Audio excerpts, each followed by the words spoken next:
Muy buenas tardes, bienvenidos de nuevo a su programa Los Periodistas. Es un placer acompañarles en esta antesala también a fin de semana y en este caso pues también recordando los temas más fuertes que vamos a hablar, por supuesto, en lo que aconteció durante estos días. Pero antes de que entremos en materia voy a darle la bienvenida cordial a Karen Juárez y también a mi compañero Alejandro Esquite, quienes nos acompañarán también a lo largo de esta hora. Buenas tardes, compañeros.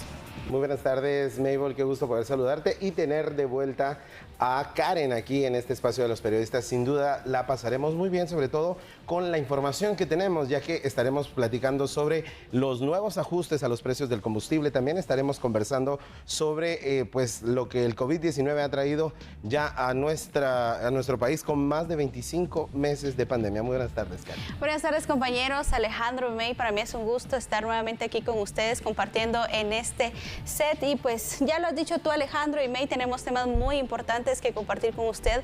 Todos aquellos detalles acerca de las notas que se dieron esta semana y sobre todo de interés nacional. Así es que con eso comenzamos, compañeros. Así es, Karen, y es que precisamente se han realizado acciones en contra del delito de trata de personas y precisamente se realizaron allanamientos para dar con personas que se dedican a esta situación y que por supuesto ponen en riesgo la vida de todas las personas, niños, adultos y también mayores. Pero veamos esta nota y luego vamos a ampliar más detalles.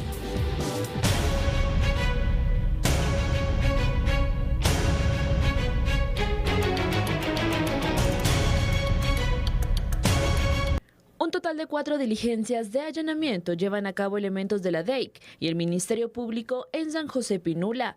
Estas acciones dieron inicio a las 6 de la mañana en diversos negocios ubicados en el sector. Se trata de operativos contra la trata de personas, en seguimiento a una investigación de explotación sexual y laboral de menores de edad. El objetivo de estos allanamientos es rescatar a los niños y adolescentes que laboran en abarroterías, tortillerías y otros inmuebles. Además, también se pretende capturar a los responsables.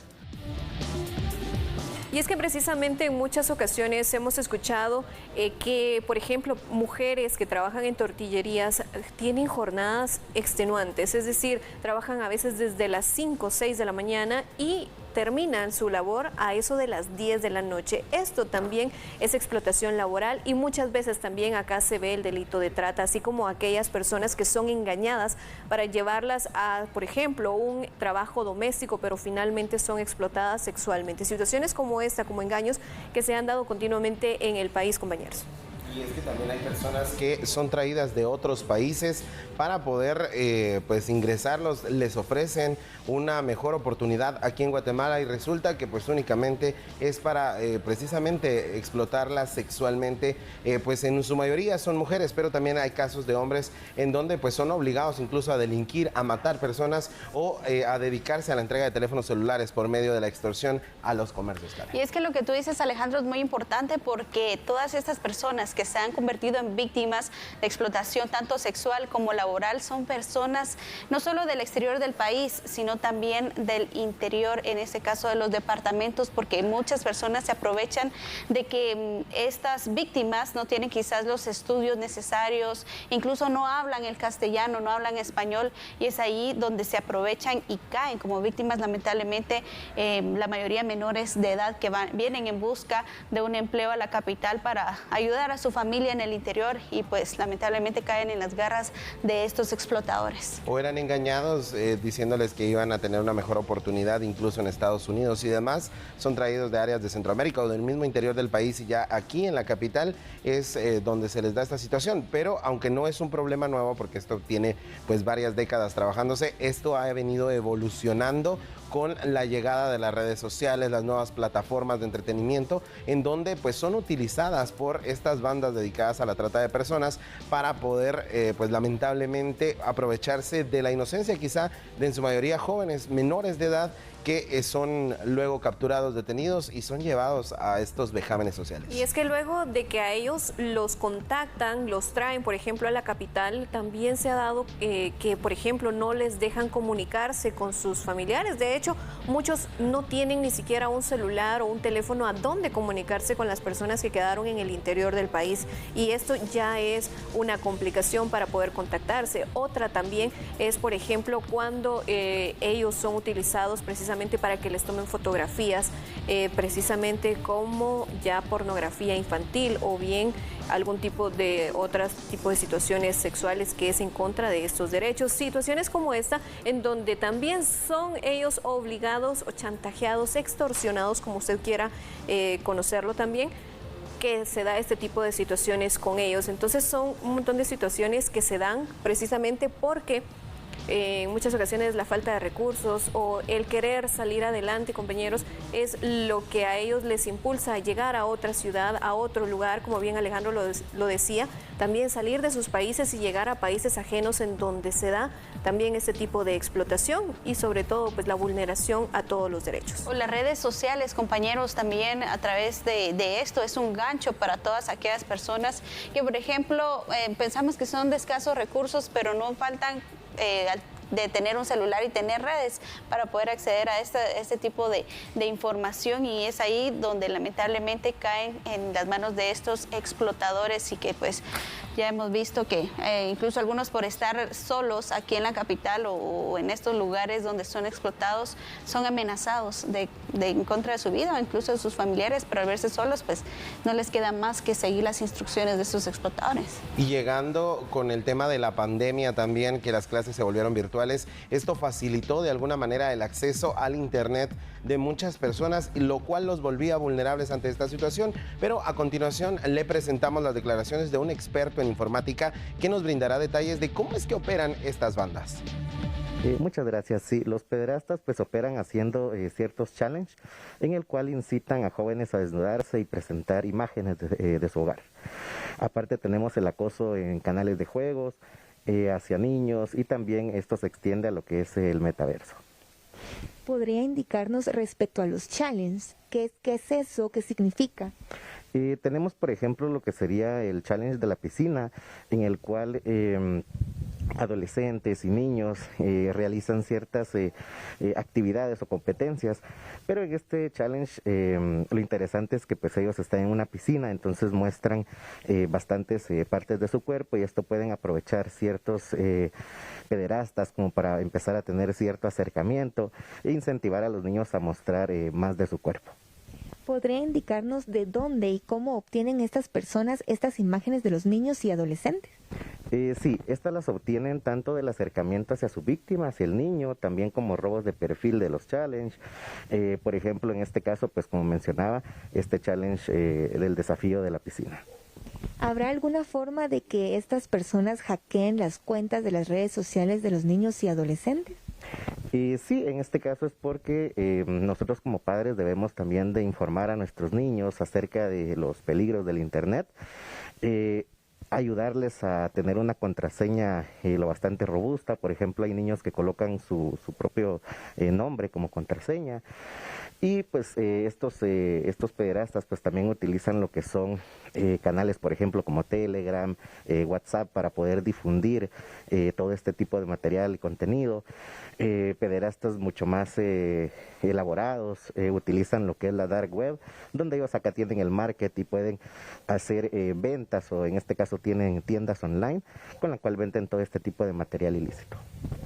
Sabemos de que muchos padres tienen que salir a trabajar y muchos de los niños se quedan en la casa. Sin embargo, también conocemos que estos niños a veces mantienen conversaciones con personas desconocidas y del extranjero. ¿Podría indicarnos algunos consejos y tips para que los padres tengan más conciencia?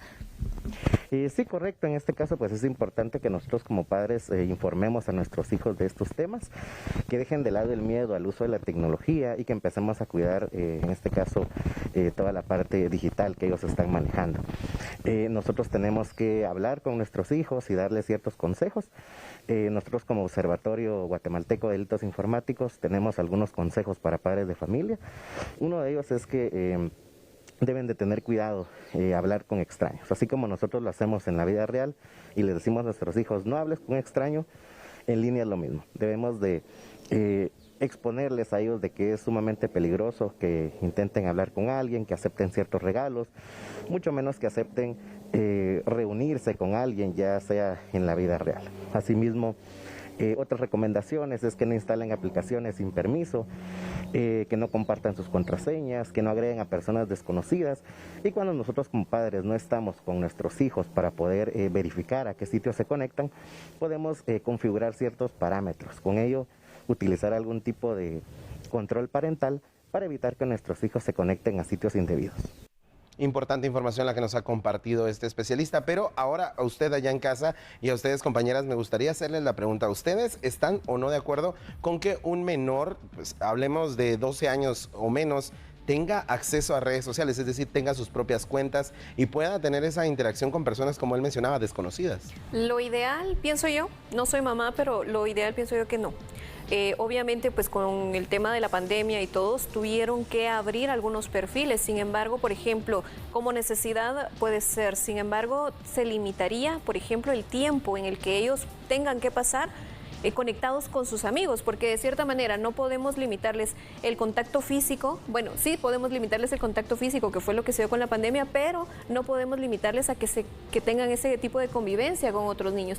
Creo que por la cuestión de la pandemia, creo que sí, pero no todo el tiempo, no en horas de las noches, o sea, altas horas de las noches. Dejarlos solos utilizando los dispositivos. O que ellos mismos tengan sus contraseñas y que no se las doy ni a papá, ni a mamá, ni a ningún adulto, pero porque es su privacidad. Imagínense la privacidad de un niño o de un adolescente. Sí, es que muchos padres creo que tienen la mentalidad de es la privacidad de mi hijo, mi hija y todo, pero es que existen muchos peligros que en ese momento no creo yo que piense uno en la privacidad, porque están estos riesgos, peligros. Sí, precisamente, y es que hay muchos pro y contra con respecto a este tema, porque en contra por los riesgos que existen, pero pro porque los niños se van desarrollando un poco más en todas estas nuevas tecnologías, pero sobre todo algo muy importante que tú mencionabas, May, tener este control. Ahora muchos de los dispositivos traen este control parental, sin embargo los niños de ahora son tan astutos que podrían de alguna manera evadir estos controles y exacto, lo configuran y luego empiezan ya a navegar en cosas porque, pues digámoslo así, los niños son curiosos, entonces existen muchos de estos peligros que los ponen a ellos definitivamente en riesgo. Sí, es una situación que los padres de familia deben de tener, y acá una profesional me decía estos días que lo responsable de un papá o la responsabilidad de un padre de familia es ver que su niño crezca, y la responsabilidad es hasta los 17 años menos 18 años menos un día. Entonces ella me decía, todo lo que hacía mi hijo, mi hija, antes de los 18 años es mi responsabilidad. No puede tener privacidad porque es mi responsabilidad que él o ella esté bien. Entonces yo creo que con esta parte me quedo para responder la pregunta de Alejandro, porque creo que inicialmente la responsabilidad de los menores es de uno como adulto o como padre de familia, y luego pues obviamente la privacidad de ellos será luego de los 18 años para que ellos ya decidan qué pueden y no hacer. Aún así existen los riesgos. Interesante este tema y da para hablar pues muchísimo más, y usted allá en casa saque sus propias conclusiones. Sin embargo, ayer Guatemala vivió una intensa jornada de trabajo, ya que a eso de las 3 de la tarde arribó a nuestro país el presidente de los Estados Unidos mexicanos, Andrés Manuel López Obrador, en donde se alcanzaron varios acuerdos con el organismo ejecutivo guatemalteco. A continuación le presentamos las declaraciones del canciller mexicano Marcelo Ebrard, quien nos dará pues el resumen de estos alcances que se lograron, entre ellos la habilitación de un consulado en Petén.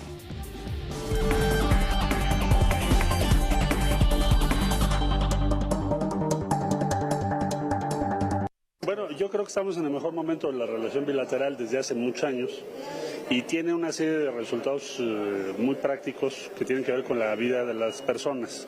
Entonces, primero, por ejemplo, se van a incorporar 25,000 trabajadores guatemaltecos temporales que están en México y que necesitan tener acceso a la seguridad social, servicios médicos, etcétera, que esto no se había hecho nunca. Entonces se combinó entre ambos gobiernos y ayer se echó a andar. Ayer se dieron las primeras incorporaciones. Y luego tenemos el acuerdo aduanero, que es para tener un despacho más ágil. Luego tenemos pues un nuevo puente, un nuevo paso entre México y Guatemala. Va a haber la extensión del ferrocarril del transísmico hasta Ciudad Hidalgo, la frontera. También se habló respecto al Tren Maya, que tiene una estación en Tenosique, 50 kilómetros de la frontera, porque el presidente López Obrador ha propuesto que pensemos como región maya.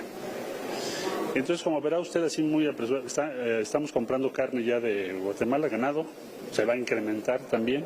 Entonces yo veo muchos resultados positivos y como le decía yo al principio, es la mejor etapa que ha tenido la relación México-Guatemala en muchos años. Parte de lo que se mencionaba luego de esta reunión, que fue intensa, y es que el presidente Andrés Manuel López Obrador todavía hoy por la mañana sostuvo una reunión con empresarios mexicanos en Guatemala o empresarios también guatemaltecos que tienen inversiones en México, esto para el desarrollo principalmente de la frontera sur de Guatemala, que es donde se registra la mayor cantidad de migración irregular. Y es por ello, May, que también nos gustaría que nos comentaras algunos de los datos que ha compartido el Instituto Guatemalteco de Migración.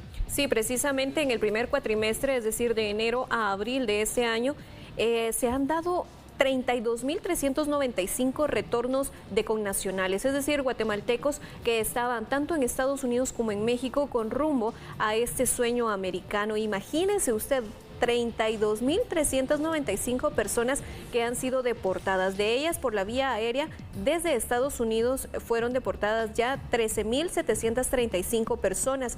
Desde la vía aérea, desde México, 5.433 personas. Y por la vía terrestre, 13.227 personas. Imagínese usted entonces cuántas personas o qué deuda es la que tiene cada una de ellas.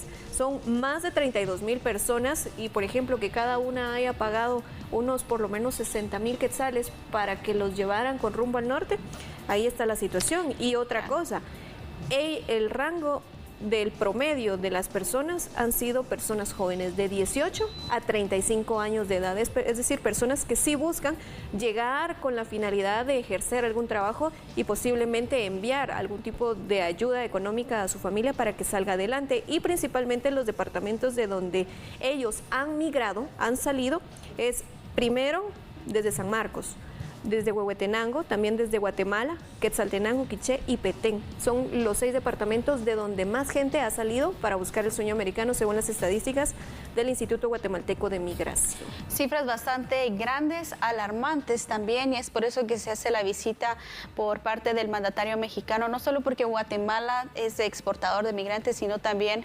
es un país de paso para todos aquellos otros vecinos de los países vecinos, quienes pasan por Guatemala para llegar a México y Estados Unidos, aunque sabemos que muchos de ellos en el trayecto se quedan en México, hacen vida en ese lugar, incluso algunos se quedan para delinquir, lamentablemente, lo que hace ver mal a los países centroamericanos, situación alarmante, y que de verdad es necesario que nuestras autoridades tomen cartas en el asunto, así como pues las autoridades mexicanas, para poder de alguna manera brindarle oportunidades a la población en general y que se evite la migración, una oportunidad de empleo, una oportunidad también de educación, de salud, todos estos datos importantes pues que le hemos compartido aquí. Que es parte de lo que se está reforzando, ya que el presidente Andrés Manuel López Obrador ya se encuentra en territorio salvadoreño y continuará su gira en Honduras para posteriormente irse a Cuba, en donde finalizará esta primera gira de trabajo que llamó la atención, pues porque es el primer viaje del presidente mexicano desde que asumió en diciembre de 2018. Le llevó mucho tiempo, pues el trabajo únicamente había viajado a Estados Unidos por cuestiones siempre relacionadas al tema de migración. Pero siendo pues ya avanzado el programa, vamos a un corte comercial y al volver regresamos con mucho más temas de interés aquí en Los Periodistas.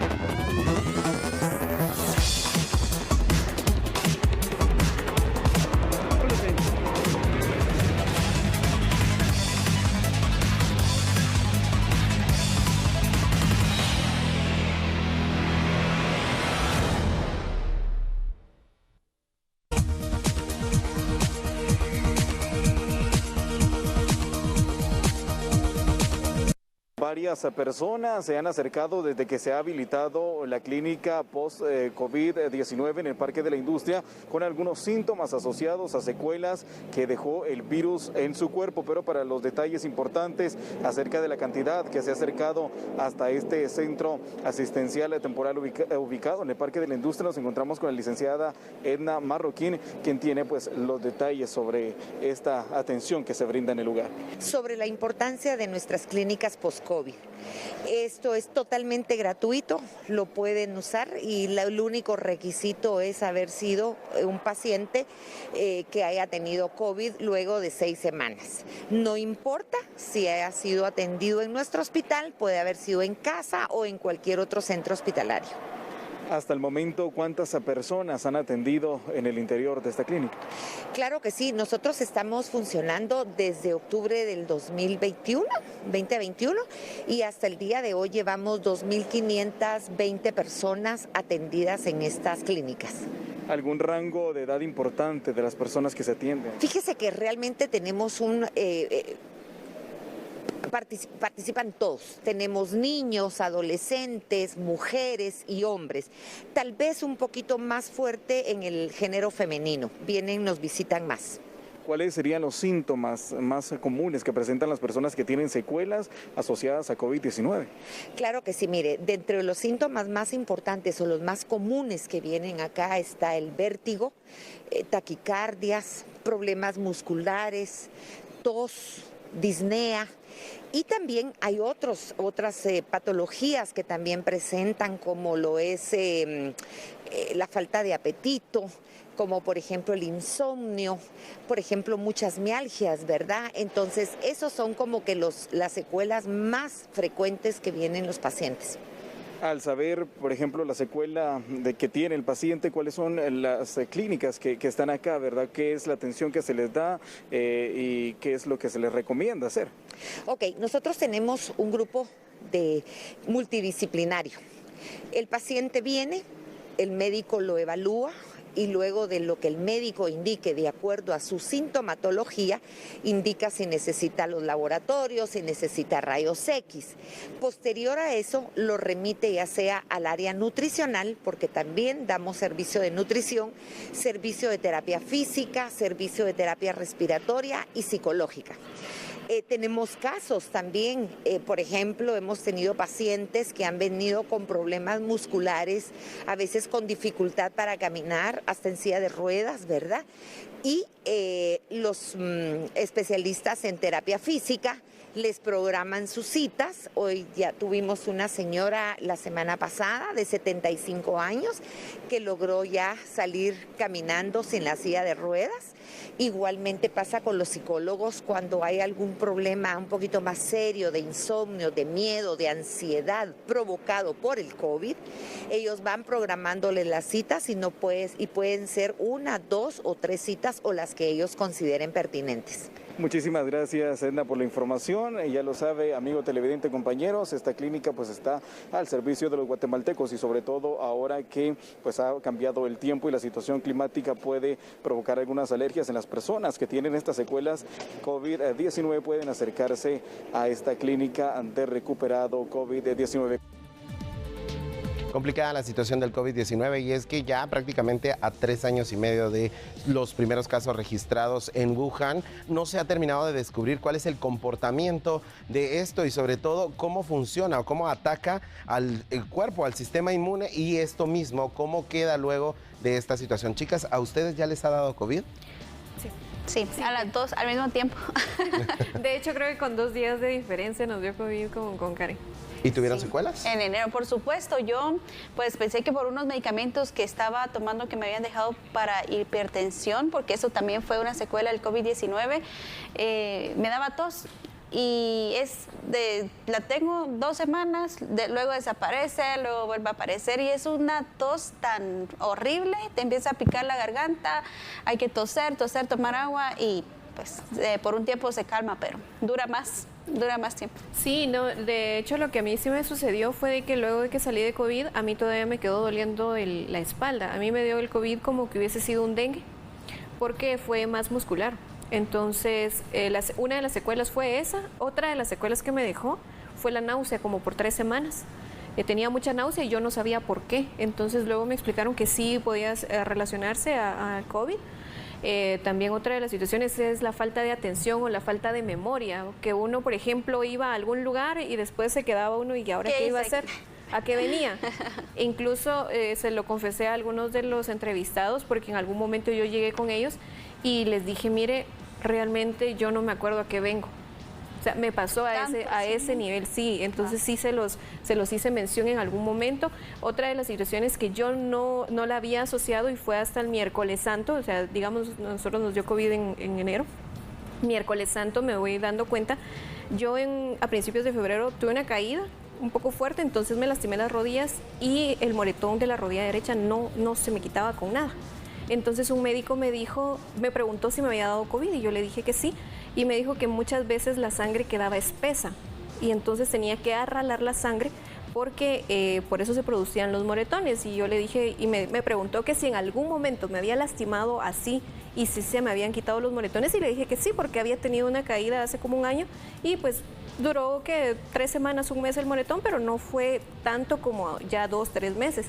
A este tiempo todavía lo tengo un poco, aunque ya con medicamento, y entonces me decía el médico, precisamente cosas como esas son las que suceden y tal vez no es tanto el COVID como tal o en este caso la variante Omicron como tal la que está afectando, son las secuelas las que está dejando y que están complicando aún más a las personas, porque en este caso pues es relacionado a la sangre. Muchas personas quedan con taquicardia, otras personas quedan hipertensas, a otras también se les sube mucho el azúcar y entonces todo esto son secuelas y son un poco más fuertes porque pueden desarrollar otro tipo de enfermedades y ahí es lo complicado. Son tantos síntomas que quedan como secuelas, incluso también hay personas que les queda un mal sabor de los alimentos porque durante el COVID-19 pues no tenían olfato, no tenían gusto y luego de esto pues ya incluso la comida les sabe a descompuesta. Esto se han conocido casos de personas, es parte de las secuelas. A mí únicamente el tema de la tos fue lo que me quedó. Ahora lo de ser olvidada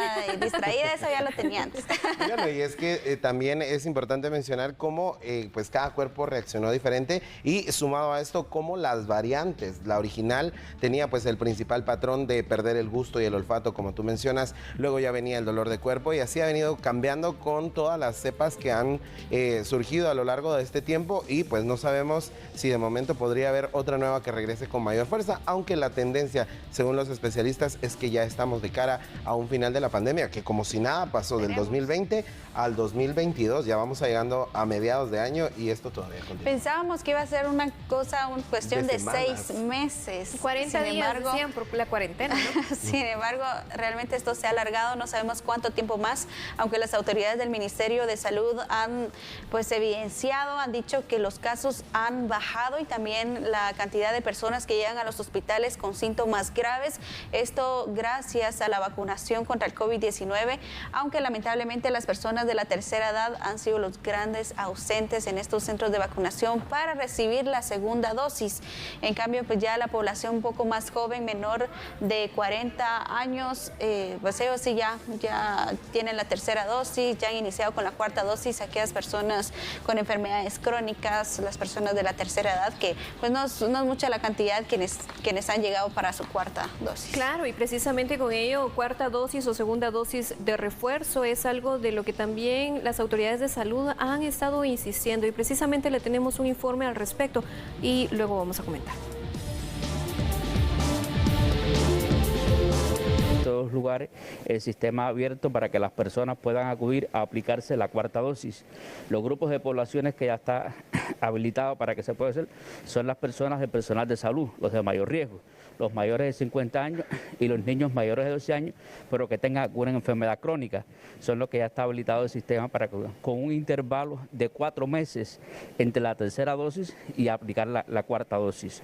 Esto realmente ha demostrado en el mundo entero, no solo en Guatemala, que la vacunación es importante, que disminuye el número de personas que se enferman y que realmente van a usar el servicio de las terapias.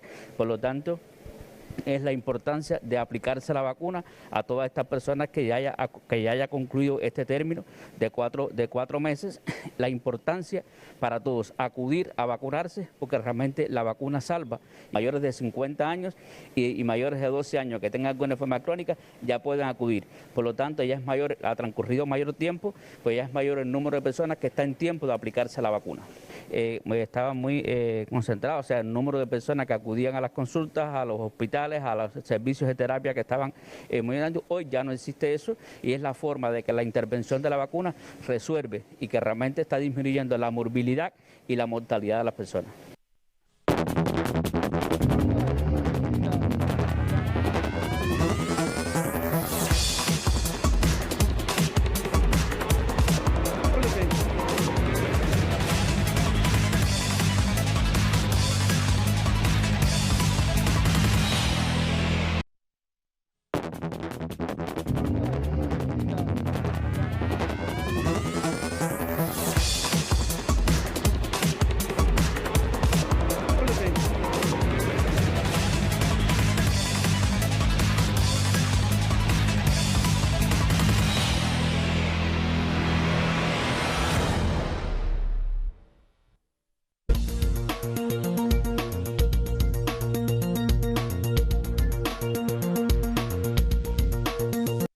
Los primeros afectados son las personas que utilizan a diario su vehículo. Luego se podría ver reflejado en la canasta básica, a causa de los costos de transportación de los productos. Este martes se ha visto reflejado en distintas estaciones de servicios un incremento tanto en la gasolina como en el diésel.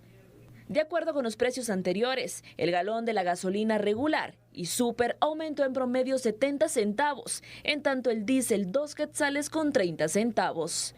En ocasiones anteriores, el Ministerio de Energía y Minas ha indicado que el aumento obedece a los precios internacionales del barril de petróleo.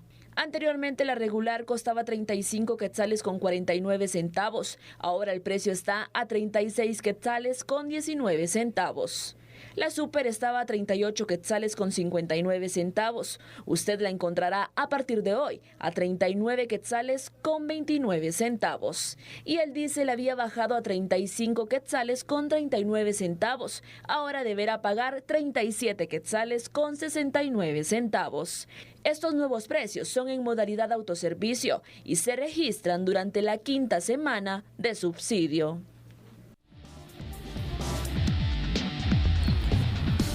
Otra vez el encarecimiento de los combustibles y con ello también a consecuencia el encarecimiento de casi todos los productos. Acá estamos hablando de frutas, verduras, también de, por ejemplo, ya secundario como el pan, las tortillas, todo esto, además de todos los fletes. Imagínense acá si no tenían los pilotos excusa para bajarle el precio al pasaje, porque ahora ya pueden utilizar un aforo sin límites. Imagínense ahora, menos le van a querer bajar también, porque precisamente creo que todos estamos sintiendo esta situación tan difícil. Ya el dinero de verdad no alcanza, o las tortillas son muy pequeñas, o de verdad ya no nos alcanza para comprar más. Y es una situación que se vive acá en la capital, digamos en el área urbana, imagínense en el área rural también, porque obviamente las personas que están cosechando sus productos tienen que trasladarlos a los diferentes mercados, a las diferentes localidades, y tienen que pagar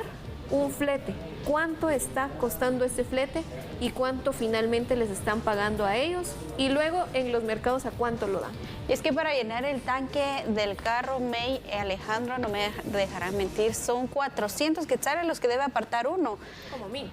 Como mínimo cada 15 días también, como mínimo, porque hay personas que dependiendo de la distancia utilizan más combustible y este gasto puede ser incluso semanal, y también por el tema de qué tanto consume el vehículo al momento de transitar.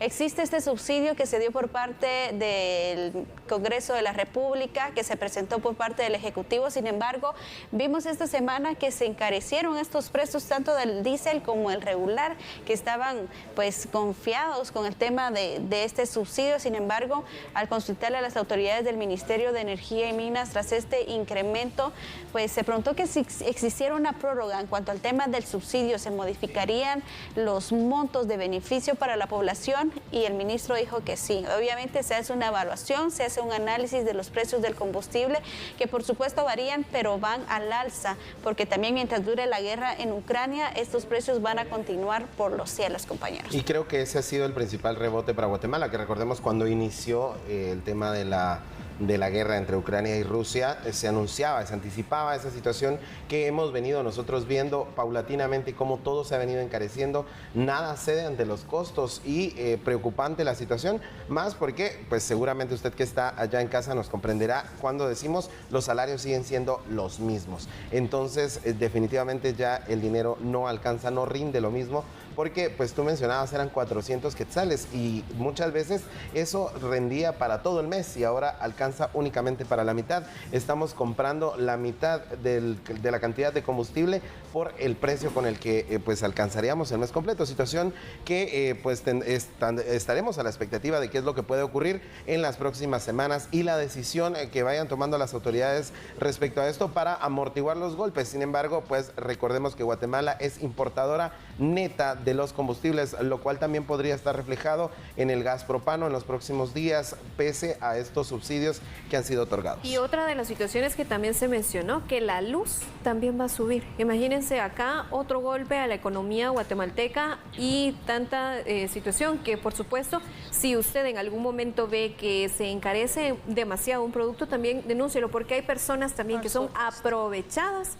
y que no están respetando entonces o no están siendo solidarias o de verdad conscientes con la economía en general que estamos viviendo. Y a partir de esto, pues nosotros continuaremos durante esta semana que viene actualizándole en todos nuestros noticieros sobre lo que va ocurriendo. Pero este domingo usted tiene una cita por Canal 3 a las 8 de la noche en Expedientes. Conozcamos a continuación cuál es el tema.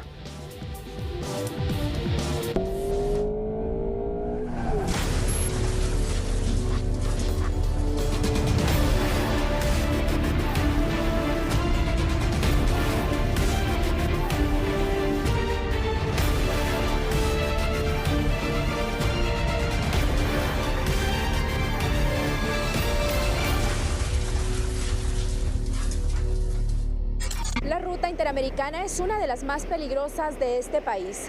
Solo aquí, al año, se reportan más de 1000 accidentes de tránsito.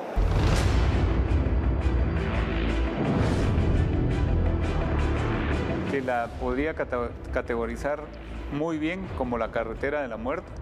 Acá sobre la ruta interamericana, pues atendemos en promedio de 10 a 15 accidentes de tránsito semanalmente. De repente sentí el impacto. O sea, fue como una explosión prácticamente. Ahí me aventó para adelante al timón y me dejó prácticamente en blanco. Me dijo, tía, regrésense porque ellos fueron el accidente. Se encontró una escena pues bien dura, en el caso de que habían personas atrapadas. Lo soñé a mi papá, que estaba en el cielo y me estaba llamando. Accidentes que dejaron centenares de muertos, personas heridas y daños irreversibles en la vida de las víctimas. Las personas que hemos sido víctimas de hechos de tránsito sabemos lo duro que es estar ahí. Me quebré el tobillo y golpes en la espalda, en mis brazos. Yo lo que pido en realidad es justicia. ¿A qué se debe el alto número de accidentes de tránsito en la llamada Ruta de la Muerte?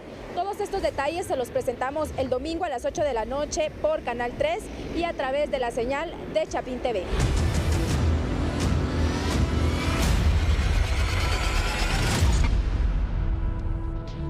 No se lo puede perder porque le presentaremos cuáles son los factores que inciden en estos accidentes que han dejado enlutadas a cientos de familias. De hecho, este 2022 lo iniciábamos de esa manera. Tan solo habían transcurrido 4 días del año cuando ya reportábamos un accidente de grandes dimensiones en la Ruta de la Muerte. Definitivamente algo imperdible y sobre todo reiterar la precaución en estas rutas porque uno de los factores sin duda es el exceso de velocidad. Así es, y es que precisamente nosotros pudimos darle cobertura también a principio de año a los sepelios de las personas fallecidas y precisamente el luto y el dolor que dejaban a sus adeudos. En este caso, pues recordemos que en uno de estos accidentes sobrevivió una niña de tan solo 3 años de edad.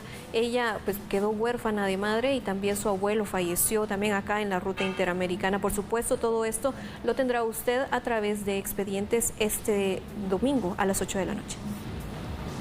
Y ahora es momento pues de continuar con la información, no se lo pierda, pero dentro de pues la agenda de la próxima semana sin duda está el 10 de mayo, la festividad a las madres, y es oportuno desde ya aquí en Los Periodistas felicitarla a usted que está en casa, pero también a nuestra compañera Karen Juárez, quien por primera vez, ya ve usted en pantalla, está estrenándose como mamá con sí. Elisa. ¿Cómo va la experiencia? Ay, realmente es algo muy cansado, que todas las mamás estarán de acuerdo conmigo, pero es muy lindo, es muy hermoso realmente llegar a casa, ay, ver esa sonrisa, esa carita, olerla, darle besitos. Ay, es una experiencia muy linda, realmente es muy gratificante y por supuesto ya estoy esperando este 10 de mayo para celebrar.